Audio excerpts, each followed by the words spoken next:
My fiancé's family pressured me for a prenup, so I added a surprising clause they didn't expect. 31 male, have been with my fiancé for 3 years. We got engaged 6 months ago and the wedding is supposed to be in 4 months. I say supposed to be because after what happened yesterday, I honestly don't know if there's going to be a wedding at all. Some background. I'm a software engineer. I make good money, not wealthy, but comfortable, around $145K a year. I own my condo outright because I got lucky with some stock options from a startup I worked at in my 20s. I have about $280 in retirement accounts and another $90K in savings and investments. For a 31-year-old, I'm doing pretty well. My fiancée works in marketing. She makes around $65K. She has some student loan debt still, about $30K. She doesn't own property. Her finances are fine, but definitely not as secure as mine. Her family is wealthy. Like actually wealthy. Her father owns a chain of car dealerships across the region. Her mother hasn't worked in 30 years. They live in a massive house, drive luxury cars, vacation in Europe every summer. You get the picture. Here's the thing though. Despite their wealth, they've always treated me like I'm somehow beneath them. Not good enough for their precious daughter. Her father has made comments about how I'm just an employee, while he's a business owner. Her mother once asked if I was sure I could afford the ring I bought. The ring was $8,000. I paid cash, didn't finance a penny. 2 months ago, her father called me into his study during a family dinner. Very formal, very serious. He sat behind his desk like we were in a job interview and said that before the wedding could proceed, I would need to sign a prenuptial agreement. I actually wasn't opposed to this. Prenups make sense. They protect both parties. I said I'd be happy to review one. Then I saw the document. It was 12 pages long. Their family lawyer had drafted it. And it was completely one-sided. The highlights. Any assets I brought into the marriage would become marital property. After 5 years. Any increase in my retirement accounts during the marriage would be split 50-50 in a divorce, regardless of who filed. If we divorced, I would be responsible for paying off any of her remaining student loans. I would pay alimony based on lifestyle maintenance. If she chose to reduce her working hours after having children, her inheritance from her parents would remain 100% protected and separate forever. Any gifts from her family during the marriage would remain her separate property. But here's the kicker. There was absolutely nothing protecting my assets. Nothing about what happens if she cheats. Nothing about her behavior at all. It was entirely designed to funnel my money to her while protecting everything on their side. I asked her father why the agreement was so one-sided. He looked at me like I was slow. Because you have more to lose. This protects my daughter. From what exactly? From ending up with nothing if things don't work out. And what protects me? He actually laughed. You're a man, you'll be fine. Men always land on their feet. I took the document home and showed it to my fiancée. I expected her to be horrified, to take my side, to tell her father this was ridiculous. Instead, she said, I mean, it does seem fair to me. You make more money, and my parents just want to make sure I'm taken care of. That was the first crack. I hired my own lawyer. Cost me $400 for the consultation alone. Told him I wanted to negotiate a fair prenup, not reject the concept entirely. He reviewed their document and literally laughed out loud. This wouldn't hold up in court, he said. It's so one-sided, a judge would likely void it. But more importantly, do you really want to marry into a family that thinks this is acceptable? Good question. My lawyer drafted a counterproposal. It was actually fair. It protected both of our premarital assets equally. It had reasonable provisions for alimony. It addressed what would happen in various scenarios, including job loss, disability, and children. And yes, I added an infidelity clause. The clause stated that if either party engaged in infidelity during the marriage, they would forfeit their claim to 75% of the marital assets they would otherwise be entitled to, plus pay the other party $50,000 in damages. Either party. It applied to both of us, completely equal. We scheduled a meeting at her family's lawyer's office to review both documents. Her father insisted on being there. Her mother came too, dressed like she was attending a society luncheon. My fiancée sat next to me, but somehow it felt like she was on their side of the table. The lawyer went through my counter-proposal point by point. Her father was nodding along, looking smug, probably thinking he could pressure me into abandoning most of it. Then the lawyer got to the infidelity clause. He read it out loud. In the event that either party engages in marital infidelity, defined as romantic or sexual relations with a person outside the marriage, the offending party shall forfeit 75% of their marital asset claim and pay the non-offending party $50,000 in damages. Her father's face went from smug to confused to something I can only describe as panicked. That's not standard," he stammered. "Actually, infidelity clauses are increasingly common in prenuptial agreements," my lawyer said calmly. Her mother jumped in. "This is outrageous. You're accusing our daughter of being a cheater before you're even married." "I'm not accusing anyone of anything. The clause applies to both of us equally. If I cheat, I pay her. If she cheats, she pays me. Fair is fair." My fiancée was staring at the table. Not at me. Not at her parents. Just at the table. Her father stood up so fast his chair scraped against the floor. "We're not signing this. This is insulting to our family." "Then, I guess there's no prenup," I said. "Which means there's no wedding, because you made the prenup a condition of the wedding, remember?" The room went silent. My fiancée finally looked at me. "Can we talk privately?" We stepped into the hallway. "Why would you put that in there?" she asked. "Why wouldn't I? You want me to protect you financially. I want to protect myself from betrayal. Both are reasonable. But it makes it seem like you don't trust me." "Your father's prenup made it seem like you don't trust me. Actually, it made it seem like you expect me to fail. Where was your concern about trust then?" She didn't have an answer. We went back into the room. Her father had apparently been conferring with the lawyer because he immediately said, "We need time to review this. We'll reconvene next week." That was yesterday. My fiancée barely spoke to me on the drive home. She went to bed early. This morning she left for work without saying goodbye. Her mother has already texted me 3 times, calling me controlling and paranoid and saying I've shown my true colors. I don't know what's going to happen. Part of me thinks this is the end. Part of me thinks this was a necessary test that revealed something important. What I do know is that I'm not signing their one-sided agreement. And I'm not removing the infidelity clause from mine. If that makes me the bad guy, so be it. Update 6 days later. So a lot has happened since my original post. Thank you to everyone who said I wasn't crazy. I needed that validation more than you know. The day after I posted, my fiancé came home from work and we had a real conversation. Not an argument, an actual adult conversation for once. She admitted that she hadn't really read her father's prenup before they presented it to me. She just trusted that it was standard. When I showed her specific clauses and explained how one-sided they were, she seemed genuinely surprised. "I didn't realize it was that bad," she said. "My dad said it was just to protect both of us." "Did you read the part where my condo becomes marital property after 5 years, but your inheritance stays protected forever?" She hadn't. We talked for hours. By the end, she agreed that her father's prenup was unfair and that my counterproposal was actually reasonable. She said she'd talk to her parents and get them to calm down. I thought things were looking up. Then her father got involved again. Instead of calling me directly like a normal person, he went behind my back. He started calling my parents, telling them that I was being difficult and sabotaging the wedding and that I had trust issues that were going to ruin their daughter's life. My mom called me confused and worried. "Is everything okay?" Her father said, "You're refusing to sign legal documents and threatening to call off the wedding?" I had to explain the entire situation from scratch. My mom, bless her, immediately understood. "So he wants you to sign something that only protects her, and when you asked for equal protection, suddenly you're the problem?" Exactly. But her father wasn't done. He showed up at my condo, unannounced, on a Tuesday evening. Just rang the doorbell like we were old golf buddies.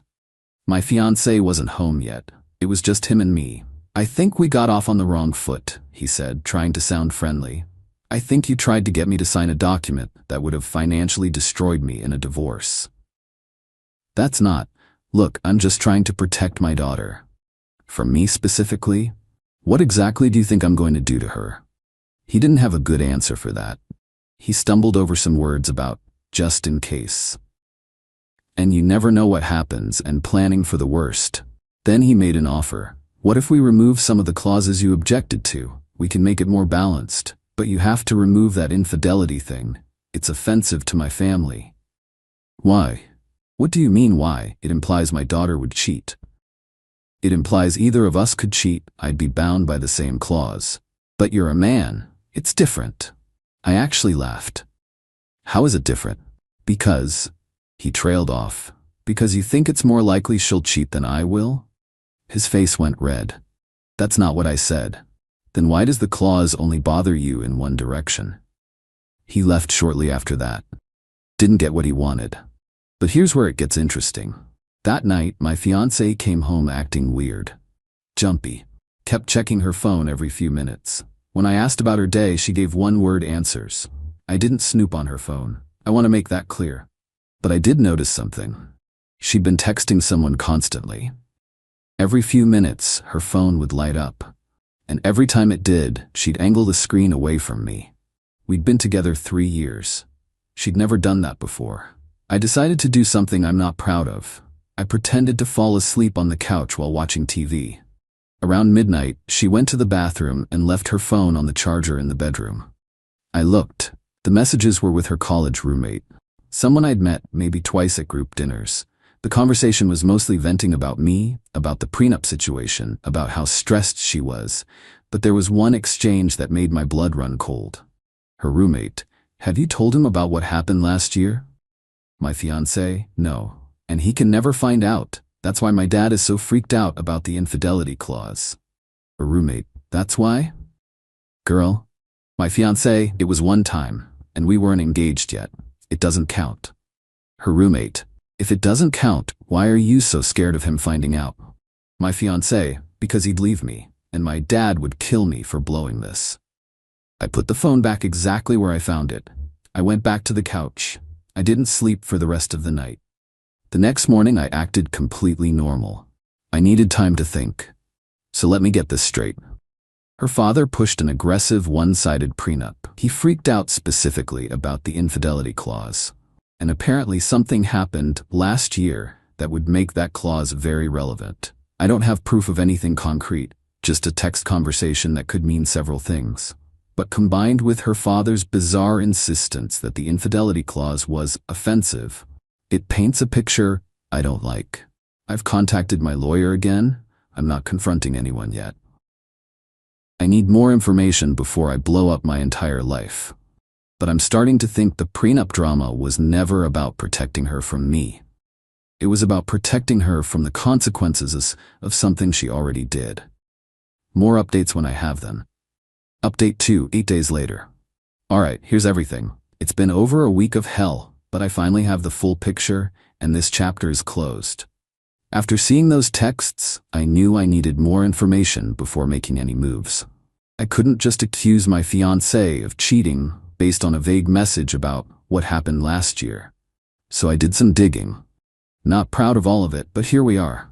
First, I casually asked my fiancé about that time frame. "Hey, remember last spring when you went to that conference in March? That was right before my birthday. Right?" She got tense immediately. "Yeah, why?" "Just trying to remember the timeline of things. Feels like so long ago." It was boring. Nothing memorable happened. Okay, I remembered that conference. She'd been gone for 4 days. She came back acting distant for about 2 weeks afterward. At the time, I thought she was just tired from travel and readjusting. Now I was reconsidering every detail. Here's what I did next. I reached out to the college roommate directly. We're connected on social media from when my fiancé added everyone at her birthday 2 years ago. I sent her a casual message saying I was planning a surprise party for my fiancé's upcoming birthday and wanted to make sure I didn't schedule it during any times she might be traveling for work. Totally innocent question. Her response told me everything I needed to know. "Oh, that's so sweet. She's been so stressed about the wedding stuff lately. After everything that happened at that conference last year, she deserves something nice." After everything that happened at the conference, I pressed a little. "Yeah, she mentioned that trip was rough. Work drama?" Lol, no, it wasn't work drama. I can't believe she told you about that, though. She didn't really give details. Yeah, well, it was a whole thing. Her ex showing up at the same hotel, them catching up all weekend. I told her she should have never gone to his room, but you know how she is when she's been drinking. Anyway, I'm sure that's all ancient history now since you guys worked through it. I didn't respond after that. So, my fiancée cheated on me, at a conference, with her ex, all weekend, and her father knew about it. That's why he was so adamant about the infidelity clause being removed. He knew that if we got married and I ever found out, I'd have legal recourse to protect myself. The entire prenup ambush wasn't about protecting her financially. It was about making sure I couldn't touch their precious money if I discovered what she did and divorced her for it. I sat with this information for 2 days. Didn't confront anyone. Didn't change my behavior. Just processed and planned. Then I made my move. I contacted my lawyer and told him everything. He said the prenup was basically dead anyway, since they refused to sign my version, but that I should document everything in case the relationship ended badly and they tried to come after me for anything. I scheduled another meeting at the family lawyer's office. Told my fiancée it was to work things out and find a compromise everyone could live with. She seemed relieved. Her father was practically giddy when he heard. The meeting was 3 days ago. We sat in the same conference room as before. Her parents, her, me, both lawyers. Same seating arrangement. Her father had this satisfied look like he'd finally won. He started immediately.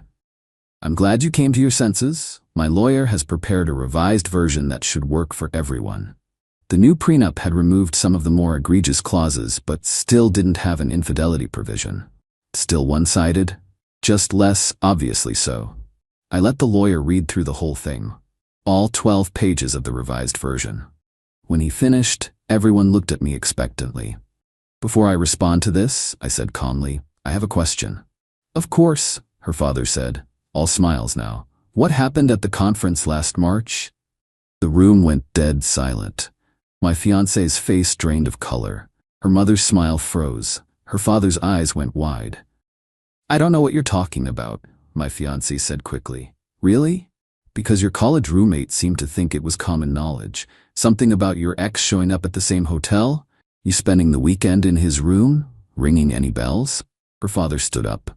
This meeting is over. No, I think this meeting is just getting started.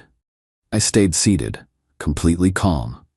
See, I finally understand why you were so desperate to get that infidelity clause removed. It wasn't about protecting your daughter's dignity. It was about protecting her from the consequences of something she already did. My fiancée started crying. It was one time. We weren't even engaged yet. I was going to tell you eventually. When exactly? After we were married? After you had legal access to half my assets, regardless of what you'd done. It didn't mean anything. Then why hide it for over a year? Why have your father draft a prenup specifically designed to shield you from being held accountable for infidelity? Her father jumped in. Now wait just a minute. I didn't know about any of that when I drafted the prenup. Your daughter literally texted her friend saying my dad is freaked out about the infidelity clause because of what happened. So either you're lying right now or she was lying to her friend. Which one is it? They looked at each other. Neither spoke. Here's what's gonna happen, I said, standing up. There is no wedding, there is no prenup, there is no us. We're done. My fiancée grabbed my arm. Please, we can work through this. Couples survive infidelity all the time. Couples who are honest with each other might. But you weren't honest. You actively hid it from me for over a year. Your whole family helped hide it. You manipulated me while I planned a future with someone who didn't exist. Her mother finally spoke. You're throwing away 3 years over one mistake? I'm walking away from people who think it's acceptable to deceive me and then draft legal documents to protect themselves from the deception. That's not a mistake. That's a strategy. I headed for the door. Her father tried one last thing. If you walk out of here, you're making an enemy. I know a lot of people in this area, business owners, lawyers, people who can make your life very difficult. I turned back to face him. You're threatening me? Right now? After everything your family just put me through? I'm just saying, think about what you're doing. I've thought about it plenty. Good luck explaining to your business associates why your daughter's engagement ended. I'm sure she cheated and we tried to cover it up with a predatory prenup. We'll play great at the country club." His face turned purple, but he didn't say anything else. I walked out. My now ex-fiancée has called me probably 35 times since then. I haven't answered once. Her texts have ranged from apologetic to angry to desperate and back again. "You're ruining my life over ancient history. It was before we were engaged, technically. You were barely paying attention to me back then anyway, so maybe it's your fault. My father's going to make you regret this. Please, can we just talk? I love you."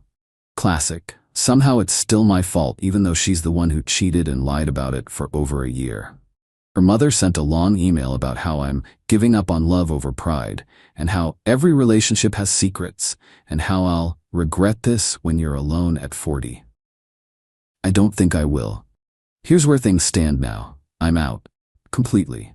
I called the venue and canceled my half of the deposits. Lost about $3,000, but honestly worth every penny.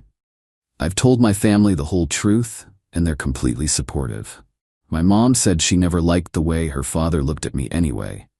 My dad said he's proud of me for having self-respect. My lawyer is keeping everything documented in case her father actually tries to follow through on his threats.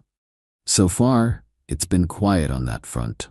Probably because he knows he has no leg to stand on, and any public fight would just spread the real story further. I'm not going to pretend I'm fine. 3 years is a long time. I thought I was going to marry this woman. I thought her family would become my family. I had imagined holidays and kids and growing old together, but I'd rather be alone than be with someone who lies to my face while their father drafts contracts to protect the lie. The irony is her father was right about one thing. I did need protection going into this marriage, just not from divorce, from them. To anyone reading this who's dealing with something similar, trust your gut. If someone's family is pushing an unfair agreement, ask yourself why. And if they freak out when you ask for equal terms, there's probably a reason they don't want you to have them. Thanks for following along. I'm gonna be okay. Eventually.